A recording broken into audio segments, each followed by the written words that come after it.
Newsfirst area correspondent Nayana Kumara filed this report on an unidentified avian species in the Badalkumbura Divisional Secretariat in Monaragala.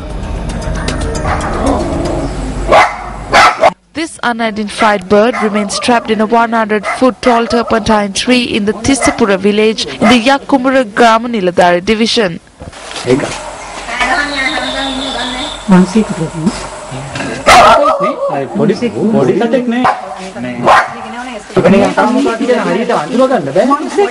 Our correspondent noted that the bird was larger than a peacock, adding that a number of people had gathered to see it. It was reported that wildlife officers have been notified in this regard.